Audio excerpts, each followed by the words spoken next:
السلام علیکم ورحمۃ اللہ وبرکاتہ۔ الحمد للہ الذی لیس کمثلہ شیء وہو السمیع البصیر، واشہد ان لا الہ الا اللہ وحدہ لا شریک لہ، واشہد ان سیدنا و مولانا محمدا عبدہ ورسولہ، اما بعد۔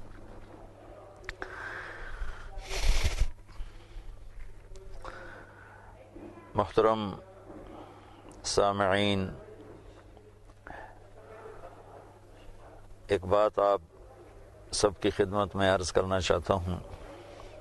چند دن پہلے میرے بیٹے عاصم کا ولیمہ تھا، تو اس مناسبت سے ایک بات میں نے وہاں ولیمے میں عرض کی تھی، وہی آپ سے بھی شیئر کرنا چاہتا ہوں۔ انسانی رشتوں میں جو سب سے اہم رشتہ ہے اور سب سے نازک رشتہ ہے اور سب سے بڑا رشتہ ہے، وہ میاں بیوی کا ہے۔ ہم یہ دیکھتے ہیں کہ اللہ تعالیٰ نے انسانیت کی ابتدا میاں بیوی سے فرمائی۔ آدم علیہ السلام اور حوا علیہ السلام، ان کا بنیادی رشتہ میاں بیوی کا قائم فرمایا۔ اس سے پھر آگے رشتے وجود میں آئے۔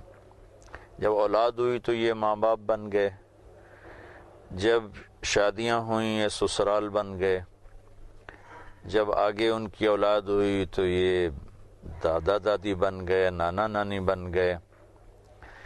تو بنیادی رشتہ جو ہمیں نظر آتا ہے بنی نوع انسان میں، وہ میاں اور بیوی کا ہے۔ اور پھر میں نے غور کیا تو انتہا پر جا کر بھی یہی رشتہ نظر آتا ہے کہ جنت میں اللہ تعالیٰ اپنے فضل کرم سے ہم سب کو پہنچائے، ساری کلمہ گو امت کو اللہ تعالیٰ پہنچائے۔ وہاں بھی جو زندگی کو اللہ تعالیٰ نے گھمایا ہے تو میاں بیوی کے گرد ہی گھمایا ہے کہ جنت میں ہر ایک اپنی بیوی کے ساتھ ہوگا اور ہر عورت اپنے خامند کے ساتھ ہوگی۔ ویسے تو آپس میں ملنا ملانا، قریب قریب رہنا سب کچھ ہوگا۔ جنات عدن يدخلونها ومن صلح من آبائهم وازواجهم وذرياتهم والملائكة يدخلون عليهم من كل باب۔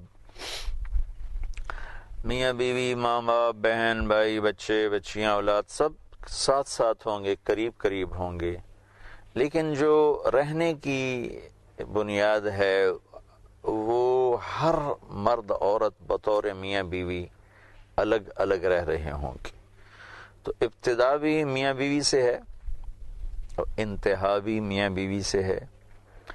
اور بہت سے دنیا میں بغیر شادی کے فوت ہو جاتے ہیں، مرد بھی، عورت بھی، بچے بھی، بچیاں بھی۔ تو اللہ کے محبوب نے فرمایا، اللہ تبارک و تعالی، وہاں جو ان میں جنتی ہوں گے تو ان کا اپنی ثوابدید پر آپس میں ان کے نکاح ہوں گے، پھر ان کو اللہ تعالیٰ جنت میں داخل فرمائیں گے۔ تو ابتدائی رشتہ بھی میاں بیوی ہے اور انتہائی رشتہ بھی میاں بیوی ہے۔ اور یہ ان دو بنیادوں کو اس طرح اللہ تعالیٰ نے مضبوط فرمایا ہے کہ کسی بھی رشتے کی وجہ سے ان دو رشتوں میں نہ دراڑ پڑے، نہ آپس میں پھٹن ہو، نہ آپس میں اختلاف ہو، مخالفت، اختلاف رائے تو ہوتا ہے، آپس میں مخالفت یا نفرت یا لڑائی یا جھگڑا کسی شکل میں بھی کسی رشتے کو میاں بیوی کے رشتے میں داخل ہونے کی گنجائش نہیں دی گئی۔ تقدس سب کا ہے۔ میں ایک اور حدیث پیش کرنا چاہتا ہوں کہ سجدہ میرے محبوب صلی اللہ علیہ وسلم کی شریعت میں صرف اللہ کو ہے۔ وہ عبادت کا سجدہ ہو، وہ تعظیم کا سجدہ ہو، وہ صرف اللہ کو ہے۔ اللہ کے سوا کسی کے آگے ماتھا ٹیکنا نہ میرے اللہ نے اجازت دی ہے، نہ میرے محبوب صلی اللہ تعالی علیہ وسلم نے اس کی اجازت دی ہے۔ لیکن ایک عجیب بات آپ نے فرمائی، آپ باغ میں تشریف لے گئے ایک انصاری کے، تو اونٹ کی آپ پہ نظر پڑی تو وہ دوڑتا ہوا آیا اور آپ کو سجدہ کیا۔ تو صحابہ نے عرض کی یا رسول اللہ، یہ اونٹ آپ کو سجدہ کر رہا ہے تو ہم نہ آپ کو سجدہ کریں؟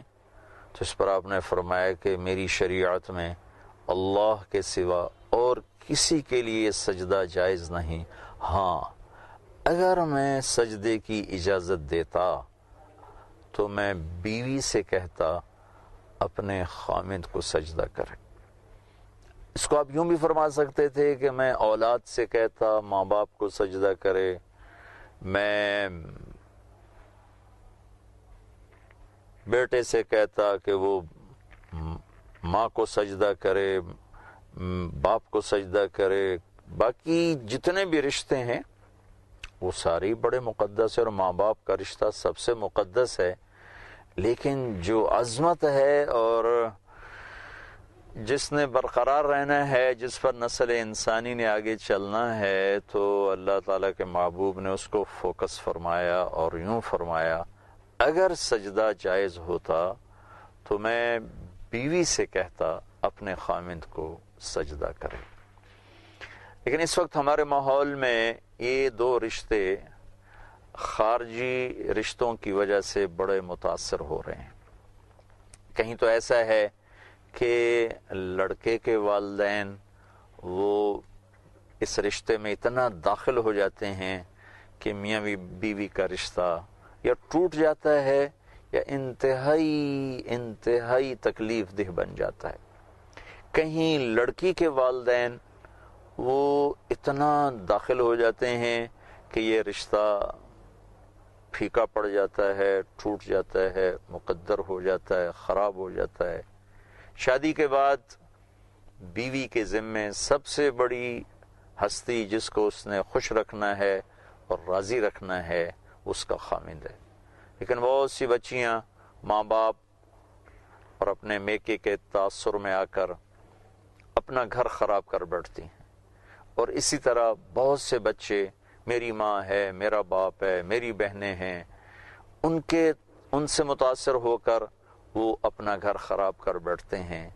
ماں باپ کو عزت دینا ذمہ ہے، بچہ اپنے ماں باپ کو عزت دے، بچی اپنے ماں باپ کو عزت دے، خامد اپنے رشتہ داروں کو عزت دے، بیوی اپنے رشتہ داروں کو عزت دے، لیکن ان دونوں کے جو رشتے ہیں وہ ان کے آپس کے رشتے کو متاثر نہ کریں، ان میں پھوٹ نہ پڑے، ان میں جھگڑا نہ ہو، اس کا سبب نہ بنے۔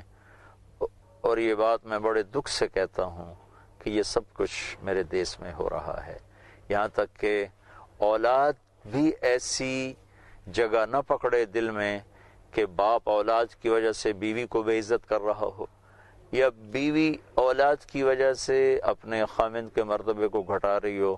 بہت سی مائیں اپنے بچوں کی محبت میں خامند کی حق تلفی کرتی ہیں، بہت سے والد اپنے بچوں کی محبت میں بیوی کی حق تلفی کرتے ہیں۔ ان دونوں کی بھی گنجائش نہیں ہے۔ بچے ماں باپ کی طفیل ہیں، ان کو اتنا اپنے رشتے میں داخل نہ ہونے دیا جائے جس سے میاں بیوی کا رشتہ ٹوٹ جائے یا اس میں کوئی کمی آئے یا اس میں کوئی تعلق کی خرابی آئے۔ اللہ تعالیٰ نے ایک گھر کو باقی رکھنے کے لیے سینکڑوں آیات اتاری ہیں، اور آخر میں ایک فقہا کی بات نقل کرتا ہوں کہ ایک شخص یوں کہتا ہے کہ انشاءاللہ میرا یہ پلاٹ مسجد کے لیے وقف ہے، وہ انشاءاللہ کہتا ہے اگر اللہ چاہے تو۔ وہ فقہا فرماتے ہیں کہ ابھی اس کا پلاٹ وقف ہو گیا، ابھی یہ واپس نہیں لے سکتا، لیکن یہی شخص اگر یوں کہے کہ انشاءاللہ میری بیوی کو طلاق ہے، تو فقہا فرماتے ہیں کہ یہ طلاق نہیں ہوگی، چونکہ اس نے اس کو مشروط کیا ہے اللہ کی منشا کے ساتھ کہ اگر اللہ چاہے انشاءاللہ تو میری بیوی کو طلاق، اور اللہ ہرگز نہیں چاہتے کہ کوئی شخص اپنی بیوی کو طلاق دے، تو لہٰذا یہ طلاق نہیں ہوگی۔ اللہ کے محبوب صلی اللہ تعالی علیہ وسلم نے ارشاد فرمایا علی طلاق سے بچنا، جب بے جا بغیر کسی سبب کے طلاق دی جاتی ہے تو اللہ کا عرش کانپ اٹھتا ہے۔ اللہ تعالیٰ اس رشتے کو اس رشتے کو اللہ تعالیٰ نے بہت خوبصورت بنایا ہے، اور میں اپنے سارے سننے والوں سے کہوں گا اسے خوبصورت بنانے کی کوشش کریں۔ دائیں بائیں رشتوں کی قدر اپنی جگہ پر ہے، لیکن وہ اتنے داخل نہ ہوں کہ میاں بیوی کی زندگی مقدر ہو جائے، خراب ہو جائے اور اس میں بدمزگی پیدا ہو۔ ایسا نہ ہونے پائے تو زندگی بہت خوبصورت ہوگی، اور آگے اولاد پر بھی اس کے اثر ہوں گے، دونوں طرف کے خاندانوں پر اس کے خوبصورت اثر پڑیں گے۔ اللہ تعالیٰ مجھے آپ کو عمل کی توفیق بخشے۔ السلام علیکم۔